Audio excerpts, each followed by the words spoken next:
A tutti voi buonasera, bentrovati a questo nuovo appuntamento con Elettroshock. A volte ritornano, il titolo di questa puntata, il riferimento è alle zanzare, non solo fastidiose ma portatrici anche di virus.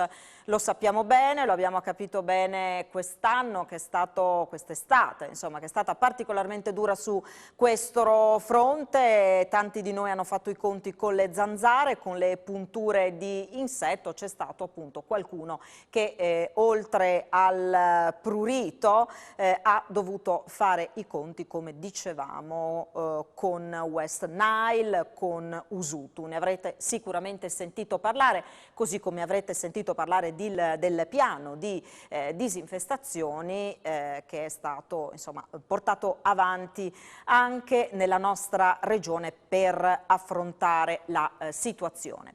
Abbiamo in studio con noi, lo salutiamo, lo ringraziamo per la sua presenza, Manlio Palei, che è direttore del servizio prevenzione, sicurezza alimentare e sanità pubblica veterinaria della regione Friuli Venezia Giulia. Buonasera, grazie per essere con noi. Buonasera a lei. Allora, tra pochissimo vi proponiamo la nostra copertina per riassumere un po' la situazione. Prima però le volevo chiedere qual è lo stato dell'arte con questa West Nile, Usutu, quanti sono i casi, com'è la situazione? Dunque, adesso la situazione si è un attimo tranquillizzata, volendo anche per condizioni climatiche un attimino cambiate. C'è stato un abbassamento leggero della temperatura, ci sono state delle piogge e quindi le zanzare un attimino si sono placate. Comunque sia, siamo arrivati a 20 casi umani, di cui 18 nel Pordenonese e 2 nell'area, uno nell'area isontina, uno nell'area udinese, e con conferma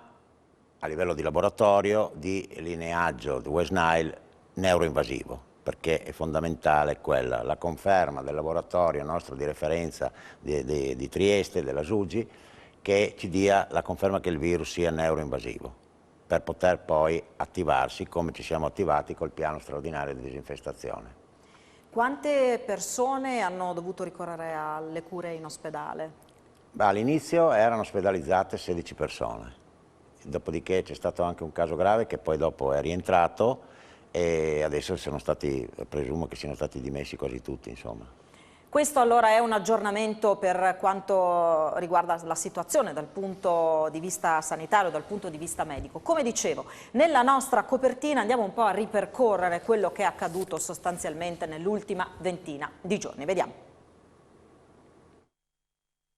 I primi 2 casi di infezione umana in Italia sono stati registrati a Tricesimo e Lignano. A essere contagiati dal virus Usutu sono stati 2 donatori di sangue rilevati dall'azienda sanitaria universitaria del Friuli Centrale. Le 2 persone sono asintomatiche, come asintomatici sono i 2 casi di West Nile trovati a Sacile.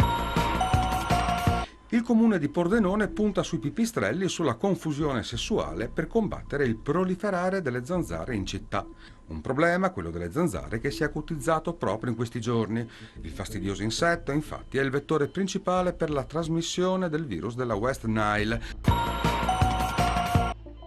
Oggi a Pagnacco l'apparizione di alcuni volantini che segnalavano per questa notte le operazioni di disinfestazione da West Nile ha messo in agitazione diversi cittadini che, oltre a chiedere chiarimenti alla locale amministrazione comunale, si sono rivolti anche alla nostra redazione. La prima cittadina rassicura: domani ci sarà un incontro con il vice governatore della regione che darà indicazioni precise sull'operazione, che slitterà almeno di 24 ore.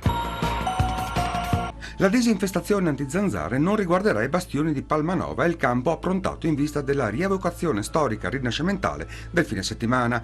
Noi riteniamo che in effetti in questo momento qua il trattamento sia sovradimensionato.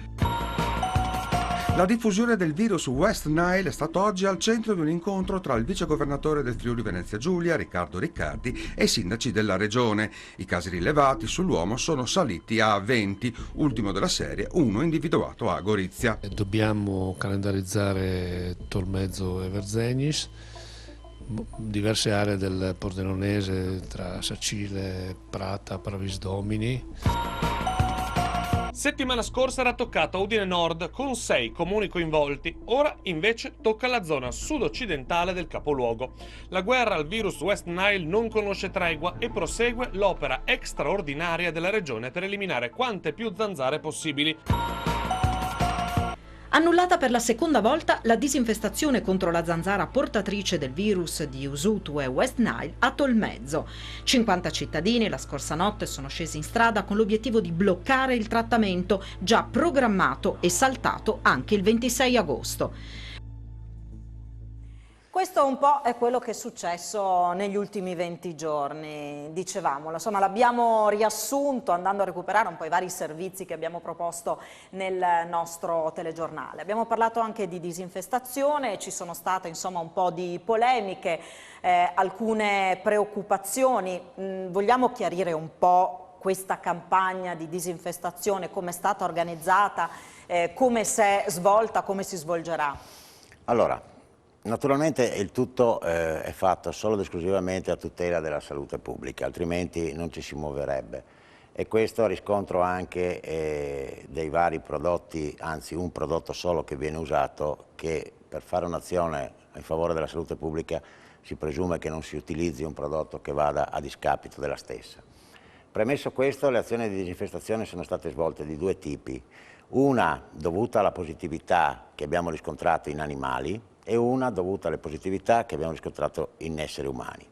Quella negli esseri umani, oltre ad essere stata fatta una disinfestazione notturna, perché tra l'altro nelle immagini c'erano anche immagini che probabilmente non sono nostre, comunque sia, perché di giorno non è mai stato fatto niente da parte della ditta mandataria della regione, una disinfestazione è stata fatta anche poi il giorno a seguire, una disinfestazione porta a porta in un raggio di 500 metri dal caso positivo. Questo ai sensi di quello che è il nuovo piano nazionale dell'arbovirosi, che le arbovirosi sono le malattie appunto virali trasmesse da vettori.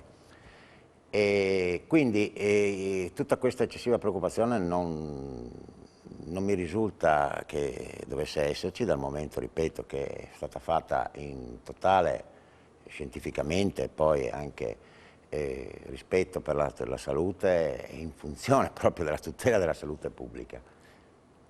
Quindi questo anche per tranquillizzare chi in questo periodo si è preoccupato. Allora, si diceva di questa campagna di disinfestazione, del soggetto insomma, che si è occupato poi operativamente del tutto. Allora noi abbiamo in collegamento Pierluigi Maiole, che è titolare della ditta Servizi Innovativi, che appunto è scesa in campo per questa campagna. Buonasera Maiole. Buonasera, grazie di essere invitati. Allora, intanto le chiediamo un po' di spiegarci, di scendere un po' più nel dettaglio operativamente di come si svolgono queste disinfestazioni, come operate, come vi muovete nel nostro territorio. Poi diremo qualcosa anche sui prodotti che vengono utilizzati, perché anche insomma su questo un po' di polemiche sul nostro territorio ci sono state. Ci racconti? Nulla, le attività di disinfestazione vengono eseguite in base a dei protocolli, come propone il dottor Palei, rispettando tutte quelle che sono le linee guida elaborate dal Ministero. Si parte dal punto zero con il rilevamento di un raggio che è solitamente di 500 metri. Nel raggio di 500 metri abbiamo presente praticamente dalla mappatura vie e zone interessate dai trattamenti. In questa area di 500 metri viene individuata in collaborazione con l'azienda sanitaria e con gli enti locali, per questo in questo momento che viene coinvolto il comune, se ci sono presenze di apiari, se ci sono aziende zootecniche, aziende biologiche che producono bio.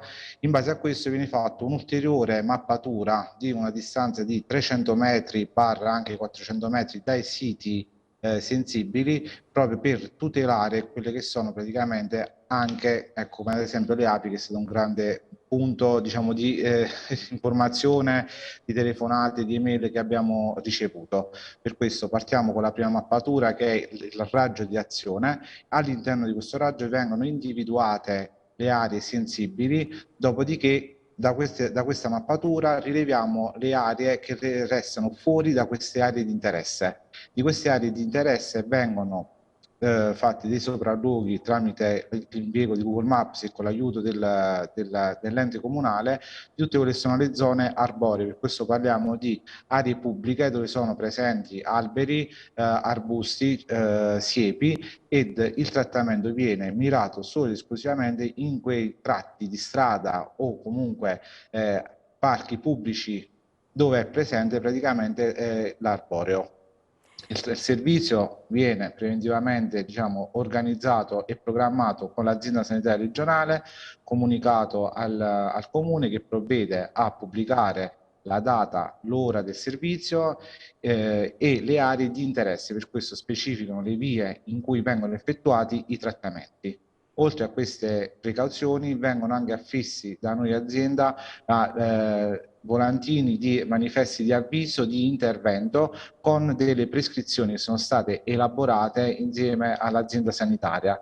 Queste precauzioni sono invitate praticamente alla popolazione per quanto riguarda ortaggi, per quanto riguarda animali domestici o indumenti per questo esposti all'area. Ecco, vogliamo ricordare brevemente quali sono, ecco, le principali indicazioni, precauzioni, insomma, da seguire? Allora, le principali precauzioni sono quelle di tenere porte e finestre chiuse, sempre nell'area di interesse di disinfestazione, e tenere animali domestici all'interno. Gli ortaggi viene consigliato di raccoglierli dopo 72 ore e fare un lavaggio accurato delle verdure, degli ortaggi raccolti.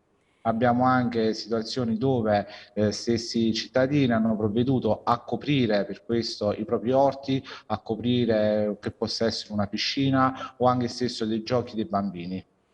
Ecco, per quanto riguarda i prodotti che vengono utilizzati per queste operazioni, che cosa ci può dire?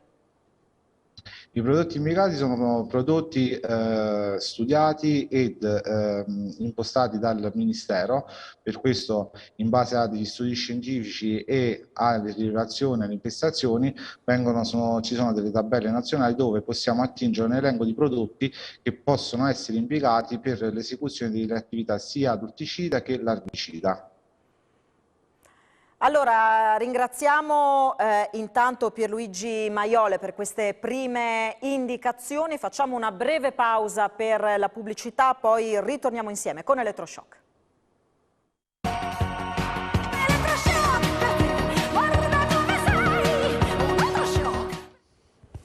Eccoci nuovamente insieme con Elettroshock, stiamo parlando di zanzare questa sera, West Nile, Usutu, questi virus con i quali abbiamo imparato un po' a fare i conti e della campagna di disinfestazione promossa anche nel nostro territorio per contrastare la presenza di zanzare. In studio con noi Manlio Palei, che è il direttore del Servizio Prevenzione, Sicurezza Alimentare e Sanità Pubblica Veterinaria della Regione, in collegamento Pierluigi Maiole, che è il titolare della ditta che si sta occupando in Regione della disinfestazione, che appunto prima della pubblicità ci raccontava quali sono le procedure, come si opera sul territorio, quali sono le indicazioni che vengono date ai cittadini, le precauzioni, insomma, in occasione di questi interventi. Io ripartirei da Maiole perché l'abbiamo insomma raccontato in questi giorni, laddove vengono fatti interventi di disinfestazione c'è una comunicazione che viene data ai cittadini, c'è, come si diceva, il coinvolgimento dell'amministrazione comunale, dell'azienda sanitaria, ci sono questi volantini che poi vengono affissi nel territorio dove dove c'è la comunicazione di quanto succederà, ci sono le indicazioni da seguire e insomma ci sono anche dei numeri di telefono. Lei diceva prima, Maiole, riceviamo delle telefonate da parte di cittadini che vogliono saperne di più. Ecco, vuole raccontarci che cosa chiedono i cittadini, quali informazioni vogliono avere, se eventualmente esprimono delle preoccupazioni e quali? Abbiamo ricevuto tantissime telefonate dall'interesse all'animale selvatico, per questo possiamo parlare degli uccellini, ai gatti randaggi che non sono custoditi, modalità di esecuzione dell'intervento. Per questo andiamo a specificare che quando passiamo sull'area territoriale la squadra che segue il servizio monitora costantemente l'area di circoscrizione dove viene pullizzato, proprio per prevenire eventuali presenze occasionali di un utente che è a piedi perché non si è informato, non era informato dell'attenzione del servizio. Operiamo prettamente in quelle circostanze di massima sicurezza. Se rileviamo delle ipotesi di possibilità di rischio di contaminazione, chiamiamolo contaminazione, comunque di andare ad eseguire il servizio su una determinata area che non è sicura, procediamo praticamente allo step successivo, per questo quell'area di interesse non viene trattata. Ecco, vado adesso da Palei, insomma, nella nostra copertina iniziale, poi magari scenderemo un po' nel dettaglio delle varie situazioni, però abbiamo raccontato di alcune perplessità, di alcune preoccupazioni sul territorio. Come avete gestito, come state gestendo questa situazione? Beh, abbiamo cercato naturalmente di informare il più possibile la gente, al di là di un gap iniziale dovuto per un limite troppo breve di informazione nei confronti delle amministrazioni pubbliche, tra la quale chiedo scusa, però dopodiché ci siamo rapportati benissimo con sia le amministrazioni pubbliche che anche con i privati cittadini, perché anche noi riceviamo parecchie telefonate al giorno, mi creda. Quante ne riceverete? Ma ci sono stati i giorni della scorsa settimana un centinaio al giorno, sicuro. Tra me e il collega che ha gestito la cosa mentre io ero in ferie, perché io sono tornato dalle ferie e mi sono trovato con questa bella patata bollente, comunque ci siamo abituati. E forse anche questo nostro DNA, ecco, che ci spinge a fare le cose in fretta e subito, qualora ci troviamo e ci rendiamo conto di essere davanti a un'epidemia. Cose che devono essere un attimino invece più rallentate, ponderate e soprattutto contrattualizzate con le pubbliche amministrazioni, perché in questo caso i sindaci sono i diretti coinvolti, no, in queste cose.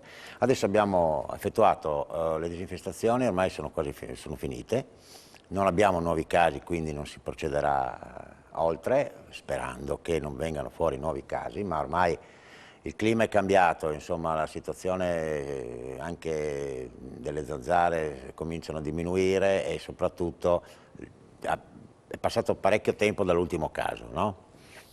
Quindi dovremo essere sulla buona strada per chiudere un po' l'avventura.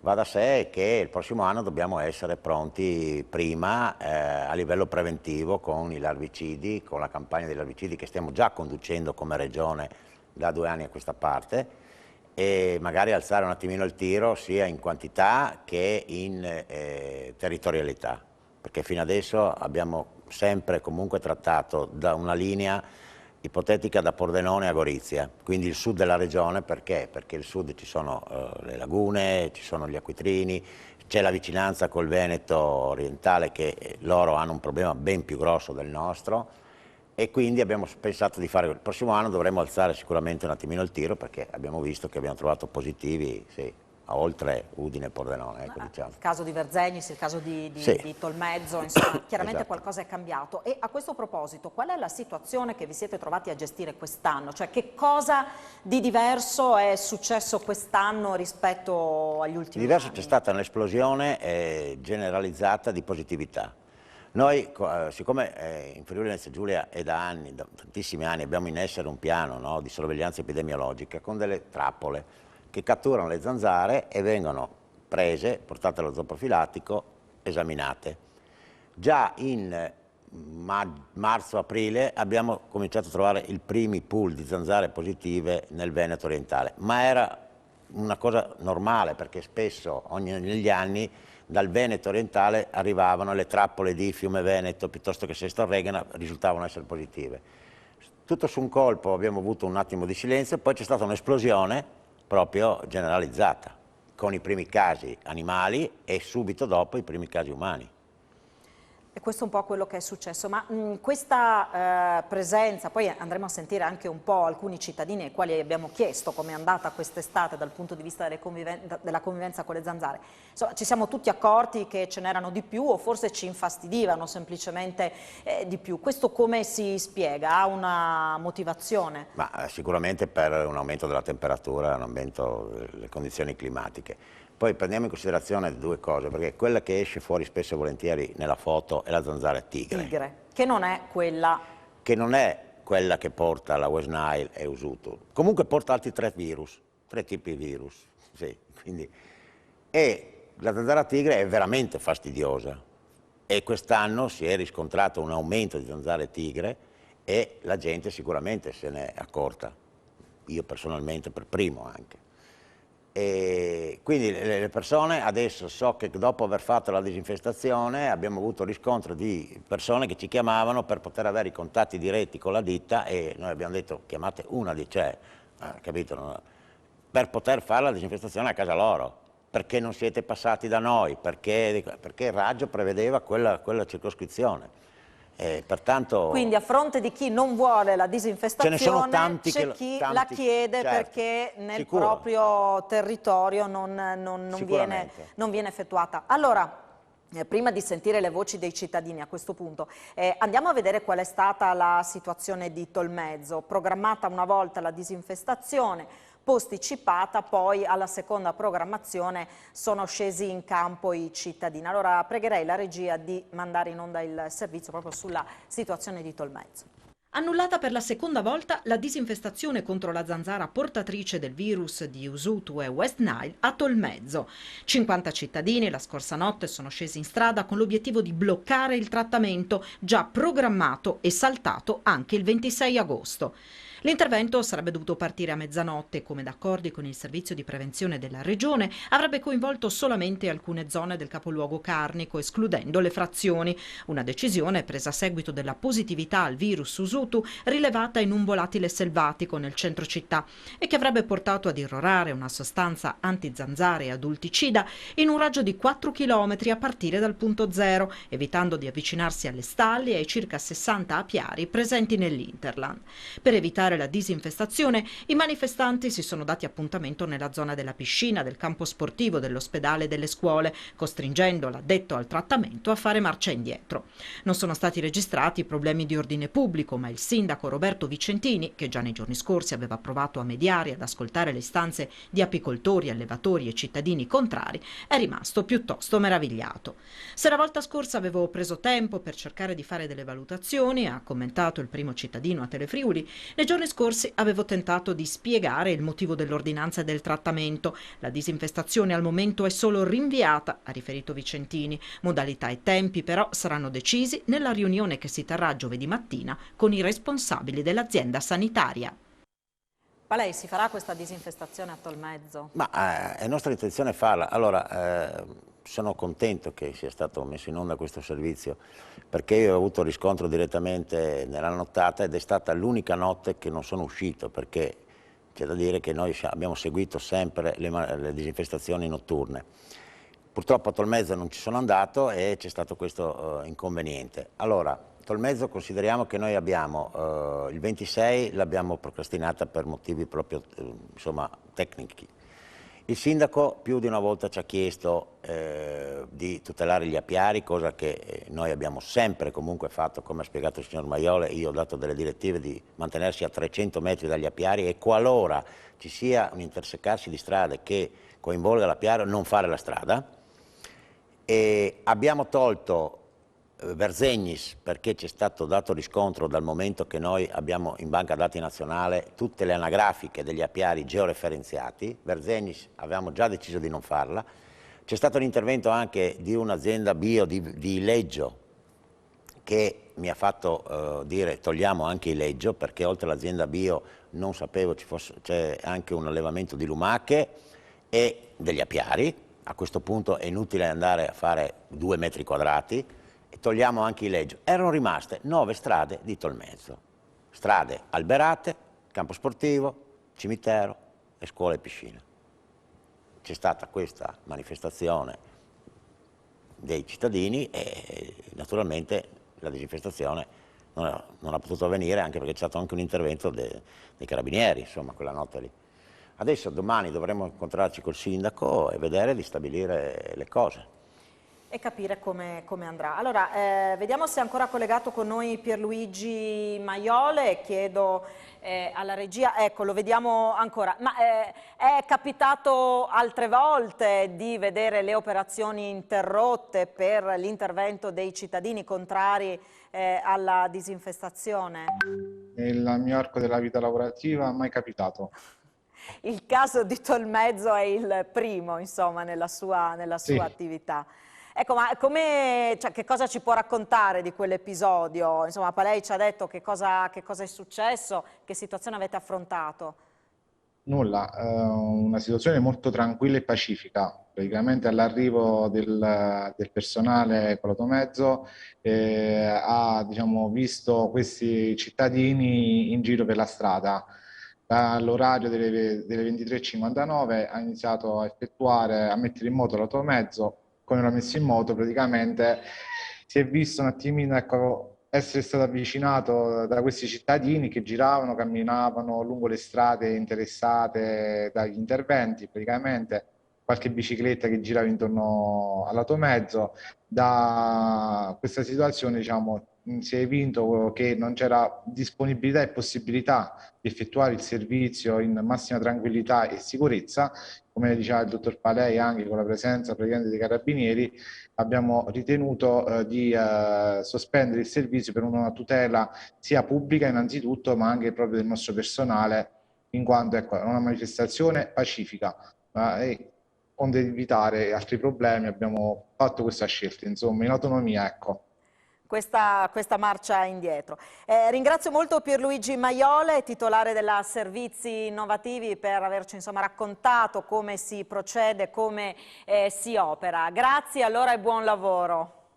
Grazie a lei, buona serata. Salve. Ci fermiamo, ancora una pausa per la pubblicità, poi di nuovo insieme con Elettroshock.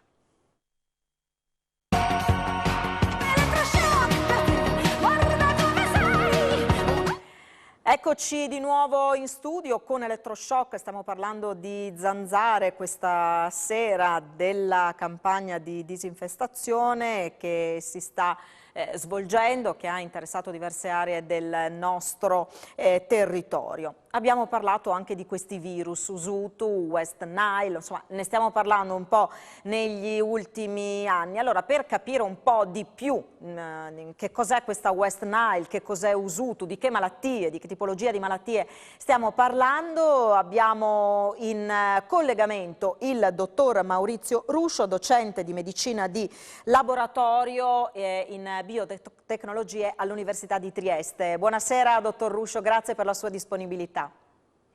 Buonasera a voi. Allora, ci vuole raccontare, insomma, parliamo ormai di West Nile da un po' di tempo, vuole spiegarci meglio che cos'è questo virus?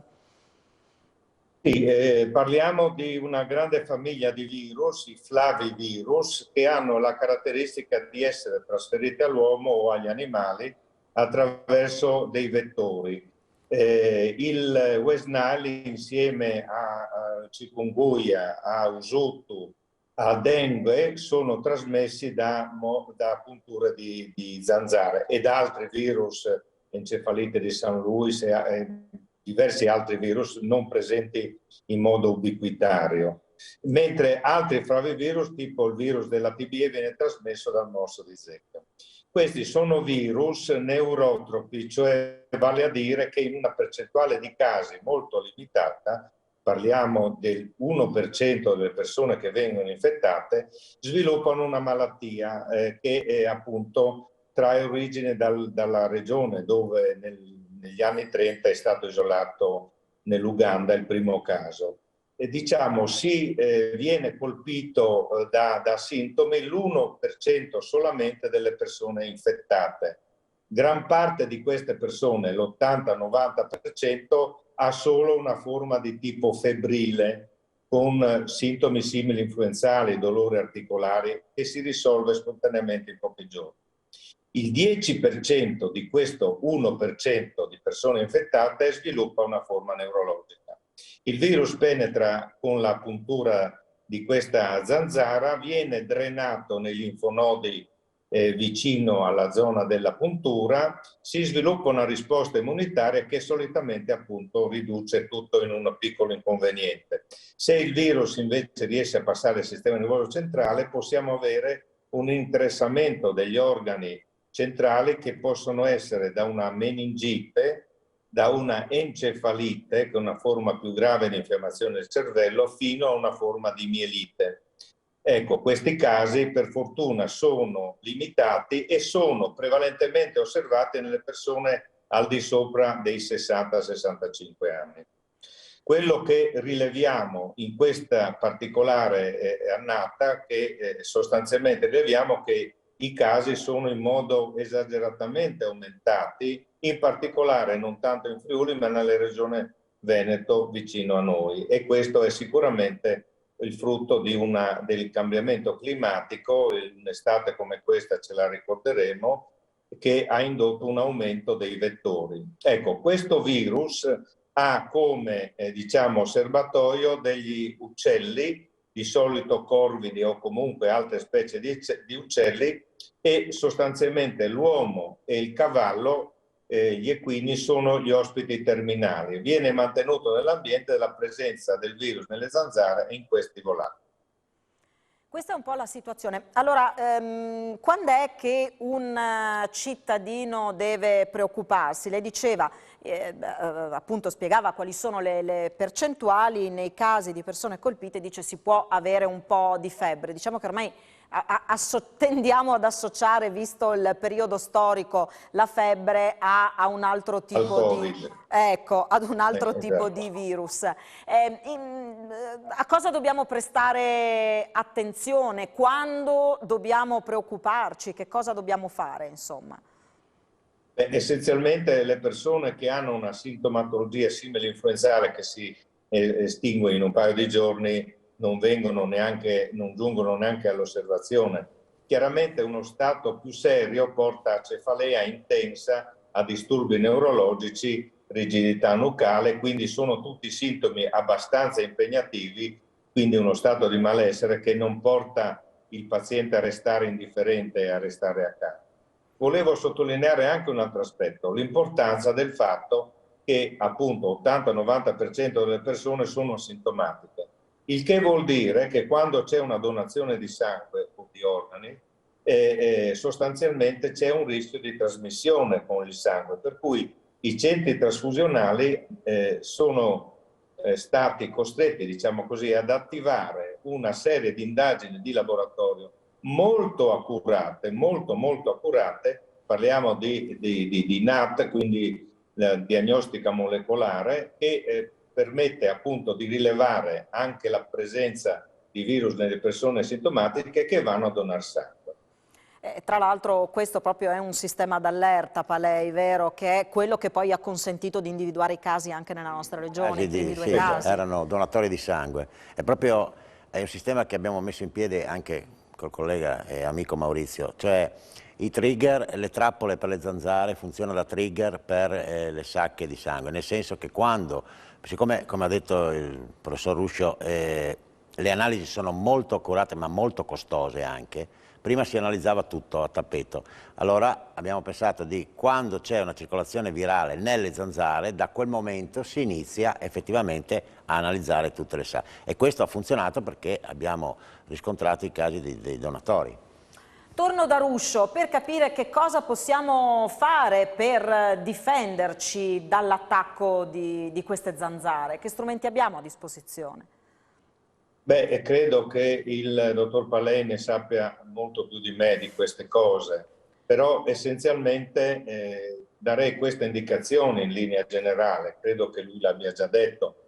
Quando si trovano ad esempio uccelli o animali morti è il caso di non andare a toccarli direttamente e sostanzialmente di stare attenti a queste indicazioni. Per quanto riguarda le zanzare distinguiamo due aspetti: la difesa delle zanzare fuori casa e quello dentro casa. Fuori casa, cioè tutte le zone dove ristagna l'acqua vanno attentamente come dire, sanate e pulite. Le zanzariere alle finestre, l'aria condizionata sono elementi utili. Dentro casa, attenzione, specialmente diciamo, vanno a mettersi nelle zone d'ombra e dove diciamo, si rileva questa presenza, l'utilizzo di repellenti, in particolare repellenti utilizzati secondo le indicazioni del produttore sulla pelle, possono essere un ulteriore aiuto. Quindi vestirsi quanto più possibile lasciando poche parti scoperte, nelle parti scoperte utilizzare questi repellenti e purtroppo, a differenza delle zecche dove ci può essere un comportamento diciamo, proattivo, sulle zanzare, come abbiamo tutti provato quest'anno, è un po' difficile difendersi perché ce ne sono talmente tante. Ecco, visto che citava le zecche, apriamo anche questo capitolo. Come è andata quest'anno nel nostro territorio? Ci sono stati problemi, situazione analoga a quella degli ultimi anni? Come è andata? No, è andata male, devo dire in questo senso, perché anche con l'intervento, in particolare la nostra regione che si è distinta attorno agli inizi degli anni 2000 per una vaccinazione di massa, e qui il dottor Palei è protagonista di queste cose, aveva ridotto in modo estremo il numero di casi di encefalite da virus TBE. Ci riferiamo a quello perché il resto, le altre malattie, purtroppo sono molto frequenti, ma comunque curabili con antibiotici. Ecco, quest'anno abbiamo rilevato un numero di casi di TBE inusualmente alto, verosimilmente espressione appunto dell'aumento numerico di questi parassiti nell'ambiente e nonostante diciamo, la campagna vaccinale, ricordiamo che la nostra regione è stata la prima a livello internazionale a dare la vaccinazione gratuita, quest'anno la pressione dell'aumento del numero di queste zecche ha fatto sì che i casi sono stati numerosi, alcuni di questi ancora ricoverati anche in situazioni critiche. Peraltro quest'anno abbiamo assistito a una situazione un po' particolare. Normalmente associamo le zecche alle zone boschive, erba alta. Quest'anno ci sono stati dei casi anche in parchi pubblici, è successo ad esempio nel Pordenonese. Ma anche nell'area nostra udinese. Purtroppo non c'è più distinzione così netta tra ambiente cittadino e ambiente extraurbano. Perché purtroppo sia la presenza di animali selvatici che arrivano fino ai margini della città, ma gli uccelli migratori in particolare, e gli uccelli terraioli l'hanno distribuito ovunque. Quindi attenzione va posta a tutte le situazioni dove si frequenta aree verdi, anche cittadine. Ecco, ma in quali casi viene consigliata la vaccinazione? Vaccinazione va consigliata nei casi dove c'è esposizione a questo rischio. Ricordiamoci che non è una vaccinazione obbligatoria, non lo sarà mai, perché anche se tutti fossimo vaccinati per la TBE, la malattia non scompare perché non c'è trasmissione interumana, il serbatoio sta nelle zecche. Quindi le persone che frequentano le regioni, in particolare del nord-est, ormai io non farei più una netta distinzione di aree geografiche, perché abbiamo visto che si è diffusa anche in parti questa encefalite dove anni scorsi non era segnalata. Quindi essenzialmente Friuli, nord del Veneto e Trentino sono aree dove è opportuno essere vaccinati. Ecco, come funziona la vaccinazione? Diciamolo per chi insomma volesse capire. Ci sono due schemi principali. Ci sono due schemi e c'è anche un dibattito ancora acceso su qual è lo schema migliore. C'è uno schema tradizionale che segue la cronologia dell'antitetanica, quindi tempo zero, dopo un mese e dopo 9-12 mesi il richiamo. Importante il booster da farsi dopo la terza dose, dopo 3 o 5 anni per richiamare la concentrazione anticorpale. C'è anche la possibilità di fare una vaccinazione accelerata quando uno non ha tempo di aspettare la seroconversione, quindi può fare tempo zero, una seconda dose dove dopo 2 settimane a questo punto ha una presenza di anticorpi sufficienti nel 74-75% dei casi e la terza dose dopo un anno. Ecco, i richiami, c'è un recente lavoro degli svizzeri che su questo hanno lavorato, che hanno visto che anche dopo 10 anni questi anticorpi sono ancora presenti. Non è una vaccinazione complicata, è anche una malattia facile per la diagnosi di laboratorio, e probabilmente, essendo un virus stabile, la concentrazione degli anticorpi come dire, preserva anche a lungo. Purtroppo per la West Nile ancora non c'è un vaccino per l'uomo. Ringrazio molto Maurizio Ruscio, docente di medicina di laboratorio in biotecnologia all'Università di Trieste. Grazie per la sua disponibilità e per averci chiarito la situazione. Anche a lei l'augurio di un buon lavoro. Arrivederci. Grazie per l'invito, arrivederci. Arrivederci. Noi ci fermiamo per la pubblicità, torniamo a parlare di zanzare subito dopo. A tra poco.